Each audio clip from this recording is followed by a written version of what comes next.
Welcome, UFC fans. I'm Nick, and I'm here with Yale UFC.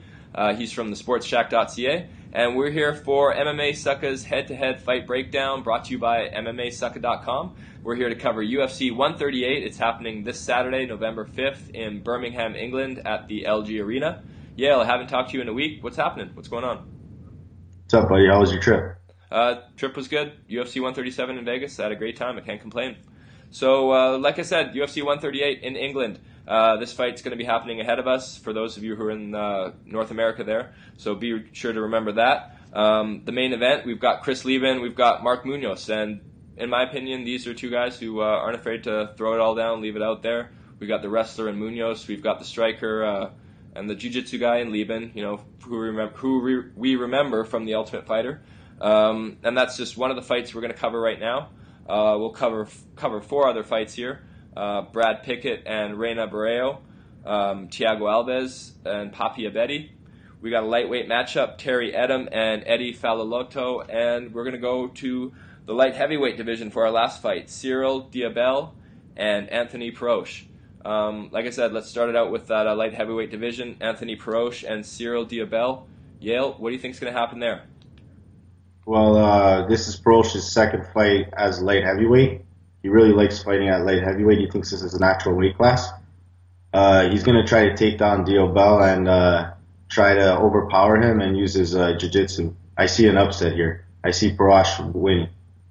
So we talked about earlier, just, off-camera kind of thing. Diabel, he's going to want to keep this one standing on his feet. He's the kickboxer. He's not going to want to get taken down, but it's going to be that way. That's what we think here, right? Yeah, Diabel's only chance is to keep it striking. Let's move on to the lightweight division. Terry Edom, hometown boy from England, I should say, and he's excuse me, taking on Eddie Falalotto. Terry Edom, I've been following him for a few years. One of my favorite fighters, and he's got that bow-legged body style where he's just able to throw those nice kicks that you kind of don't see coming. They don't commit the shoulders, you know. They got a lot of power to them. He's a great jiu-jitsu practitioner as well, and a striker. He's 4-1 coming into this fight. His only loss in his last 5 fights is coming at the hands of Rafael Dos Anjos, who's a tough cat. And Edom here is taking on Eddie Falalotto. What do you got to say about this fight? Well, this fight's for the fans. They'll be like cheering their local hero a lot, so it'll be loud and it's not as close as everybody's gonna think it is. Terry will win the match, but Eddie's gonna come out. He has 2 losses. This is gonna be his 3rd loss, so he's gonna lose by unanimous decision. But it's gonna be closer than what a lot of people are thinking. That's what I think. Okay, not bad. I'll go with that. Let's move on to the welterweight division. Thiago Alves, 2-3 over his last 5 fights here, needing a win. You know, he's who has he lost to? George St. Pierre, John Fitch, and Rick Story.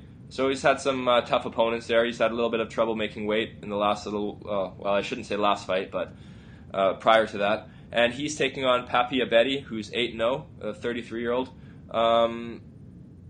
So what do you think of this fight? I know Abedi. Sorry, I asked you a question. I know Abedi is a judo guy here. Well, Pepe uses his judo because he doesn't like to get hit. He's a really powerful guy.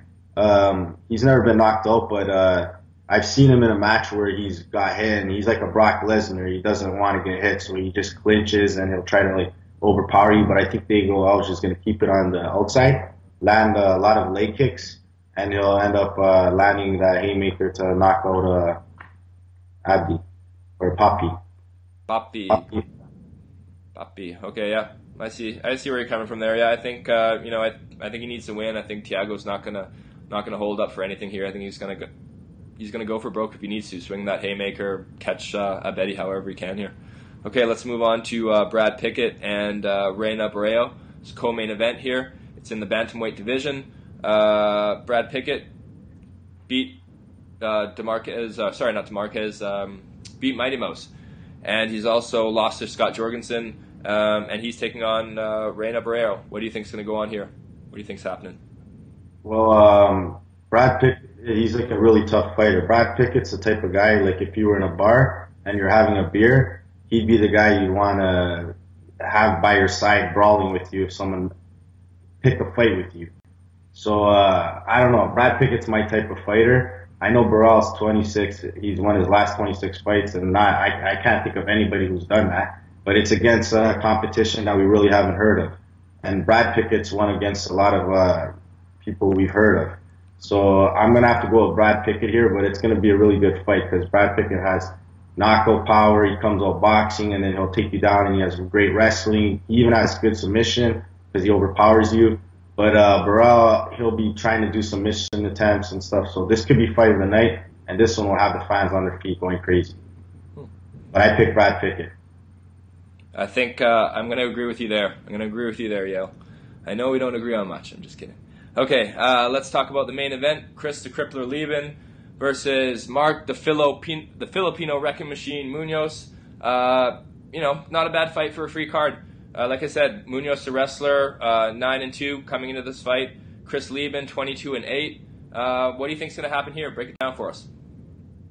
Well, this is the first 5-round non-title fight. That's right. I think Mark Munoz is going to keep this fight at the beginning standing, but he's going to be doing a lot of jabs. He's not going to come in and exchange punches where Lieben likes it. He's going to keep it on the outside, and he's going to box on the outside. And he's going to outbox Lieben.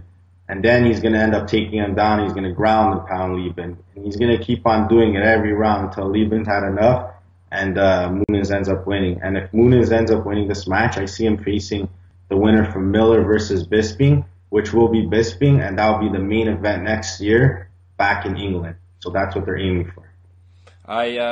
You know what? I think I'm going to agree with you here too. I just I don't see Lieben taking Munoz down as easily as he'd want to.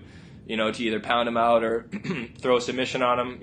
I think he's got a chance with the striking here. We know his chin is good. We know he can take some shots. We know he can give some shots too. But Munoz, I don't think he's going to let him do that. I think he's going to want to put him on the mat. But yeah, that facing the winner of Miller and Bisping, definitely a possibility in England. Hey, why not? Yale. Thanks so much, man. This was MMASucka's head-to-head fight breakdown for UFC 138 happening in England this Saturday, November 5th. It's free. I'm Nick. Thanks to all the UFC fans out there. I hope you have a great weekend. I hope you enjoy the fights. Yale, have a good weekend, man. You too, buddy. Okay.